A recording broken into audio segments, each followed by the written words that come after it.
የሸገረው ኦነግ ሲሆን ነው የሚያምነው እኮ ለምን አንተ ከአንድ 1000 ኪሎ ሜትር ላይ አንድ የሸገረው ኦነግ ስትል አይደብርም? የሸገር ጁንታ አላውቅም። ምን ኦነግ ለአዲስ አበባ ይቀርባል እያልከኝ ቢቀርብ አይመስልም? ኧረ እኔ ኦነግ የሚባል እራሱ አለ ብዬም አላስብም። አይቼም አላውቅም። ኦነግ አለ ኦነግ የሚባል ነገር አለ? እኔ አላውቅም። እግዚአብሔር ጁንታ ሳለ ጁንታማ ይኸው እኛ ዓለም የሚያውቀው እኮ ነው አይደለም? አፍሪካ ህብረት ያውቀዋል፣ አውሮፓ ህብረት ያውቀዋል እና ጉግል አድርግን ጁንታማ ያውቅ የለም። እኔ ኦነግ ስትል ግን አስቆኝ ነው። እና ካመንክበት ደግሞ ለምን ወታት ማት ሰው እኮ ያመነበትን ነገር በቪዲዮ ይወጣል ምናምን። ቪዲዮ ማትወጣል ለመደበቅ ስለፈለግ ካልፈራህ የምታምንበት ከሆነ በስሙ ማትጸየፍ ከሆነ ለምን አትወጣም? ፖለቲካ ቢሰራው ባወራ መች ያራራጅ ብዙ አላስጨንቅሽም። ከአያጅቦ ጋር ተግባብተናል። እሱም በውስጥ ጻፈ መች ለመድረክ ክፈትና አረ ችግር መሸን እያስጨነቅኩ አረ ገርቦ ነው ቶክስ አማረ። ውድ አድማጮቻችን በሸገር ጁንታና በኦነግ ጁንታ መካከል የተፈጠረውን ጭቅጭቅና አለመግባባት እነሆ የሬዲዮ ጣቢያችን ስላልተቀበለው እነሆ ብቻችንን ለማውራት ተገደናል። ይህ ማለት አቤት አቤት እውቀት፣ አቤት አነጋገር፣ አቤት ጋዜጠኝነት፣ አቤት ትንታኔ። የሸገር ጁንታ የኦነግ ጁንታ ማለት ሸገሩ ኦነግ በጣም የሚገርም እኮ። ለማንኛውም ምዕመናን እኔ በዚህ ዙሪያ ላይ ብዙ አንዳንድ ምን መሰላችሁ ፊንፊኔ የማነች በሚለው ነገር ነበር የጀመርነው። አሁን የሸገር ኦነግ እና የሸገር ጁንታ አንዱ ከመቀሌ ነው። ኦነግ ያለው የት ነው ግን? ወለጋ ነው አይደል? የሸገሩ ፋኖ መጣል እዚህ ጋር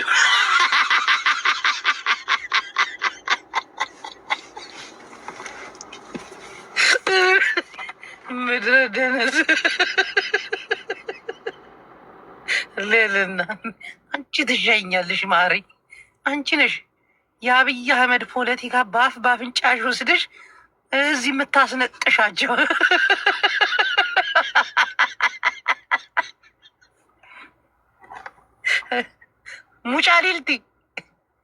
ሙጫሊልቲ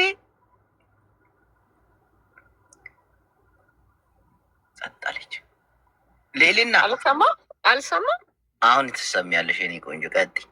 ቀጤ አይ በእናትህ እኔ አሁን ዋናው እንደውም ጎረቤቶቻችንን እንትን እንድጠይቅልኝ ነው የምፈልገው። ኤርትራውያን በስንት ብር ተደራደራችሁ ወደባችሁን ኮኔክት ልታረጉ ብለህ ጠይቅልኝ። ለማን? ለጓደኞች ጎረቤቶች ኤርትራውያን ባህራቸውን ኮኔክት የሚያደርጉት ለማ? ለኢትዮጵያ ለኢትዮጵያ የፈረሙ አይደል? ኢጅፕት ምን ልጠብቀው እንግዲህ ነው አብረን ልንሰራ ቢዝነስ ፓርትነር ሊሆኑ ብለው ነው የፈረሙት። እና ግን ገንዘቡ ድብቅ ነው፣ በአለም ላይ ተደብቆ አያውቅም። የመጀመሪያዎቹ ድብቅ ለቢዝነስ ወታደሯን አመጣች ግብጽ ገና አይ አላመጣችም። ያው እሱማ እሱ ከመጣችማ ልም ያለ ጦርነት ተነሳ። በአጸድ ላይ ነው አሰብ ላይ ነው ቢዝነሷን የምታደርገው ግብጽ? ሁለቱም ላይ ያው መጸዋና አሰብ ላይ ነው። አሰብ ላይ ከሆነ ግን አሁን ጥቃት ብናደርስባትም ቢዝነሷን ከነካንባት ወደ ጦርነት ትገባለች ማለት ነው። አትመጣም። በመጀመሪያ ደረጃ አሁን በቫሊው ባዶ በዜሮ ነው የተፈራረሙት። ኢትዮጵያ ጃስ ባለች ቁጥር እነዚህ ሰዎች እየበረገጉ የማይሆን አግሪመንት ውስጥ እየገቡ ነው። እኔ እያሰብኩላቸው ነው። የምሬን ነው የምነግርህ። በጣም ከባድ አቤል ገብቷል። አሁን ለምሳሌ ኤርትራዊ ወንድማችን አቤል ይባላል። ይነግረኛል። እሺ አቤል አሁን ንባፅ አሰብን ንግብፂ ሸይጥኩም ላ ገንዘቡ አይተረዳእናን ትብል አላ አንድ ኢትዮጵያዊት ናይ ብልጽግና ሃፍትና አቤት ውሸትሽን ነው። ያው እኔ እንግዲህ ሰርች አርጌ ያገኘሁት ነገር ይሄ ነው። እንግዲህ ካላገኘው ንገረኝ።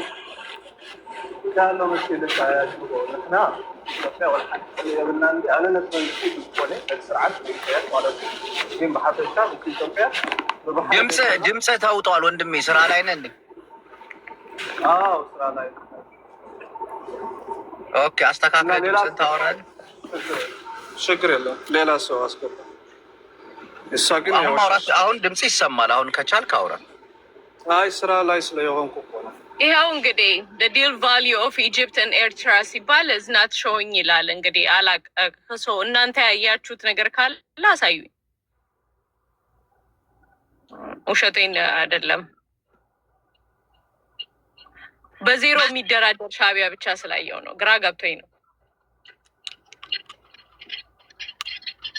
ኢትዮጵያ በዚህ ያደነግጠን ብዬ ነው። እና ራሳችሁን ገደላችሁ። መደራደር አንፈልግም ከኢትዮጵያ ጋር ምንም። አንድ ከኛ ጋር ተደራደር አላልኩም። ዲልህ የውሸት ነው። ኢትዮጵያ በዚህ ያደነግጠን ማለት ነው። የውሸት ዲል ነው። እኔ ኤኒ ዲል ኤኒ ዓለም ላይ እንደዚህ አይነት የፖርት ዲል ያደረጉት ሰዎችን ከነ ገንዘብ አማውንቱ ላመጣልህ እችላለሁ። የእናንተ ግን አኖን ነው። ፐብሊክ እንትን ላይ ለምንድን ነው የተደበቀው? በምን ምክንያት? የውሸት ስለሆነ? አዎ ደንግጦ ወጣ።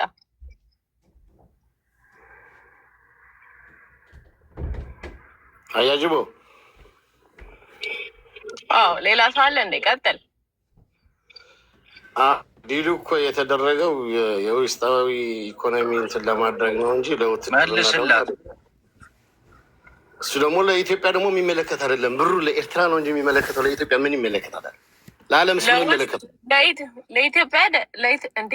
ለዓለም አይመለከተው እንጂ ለኤርትራ ነው የሚመለከታት ነው። እናንተ ብቻ ነው ድብቅ የምታደርጉት። እኛ እንደሚመቸን ለራሳችን ወደባችን የራሳችን አይደለ እንዴ? እንደፈለግን ነው እንጂ በኢኮኖሚ ላንድ ላክድ የሆናችሁ ሀገር ናችኋ። ደህና ችግር የለውም። ላንክዳ ምንም እንትን እኮ የለውም። እኛ ከፈለግነው ሀገር ጋር መስማማት እንችላለን። እኛ ትችላለህ። የመጣሽ ቀን ግን ጉድ ነው የሚፈላው። የመጣሽ ቀን ያው ከኢትዮጵያ ጋር የመጣሽ ቀን ደግሞ እናየዋለን። ይህ እኮ ምንም ግን ይሄ የውሸት ፉገራ ፖለቲካ አቁሙ።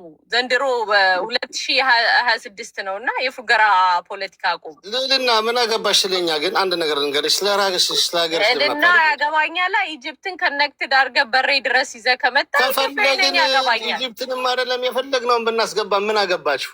ያገባኛል። ይኸውልህ አሜሪካን ሜክሲኮ ላይ ራሻ ልምጣ ብትል አትፈቅድም።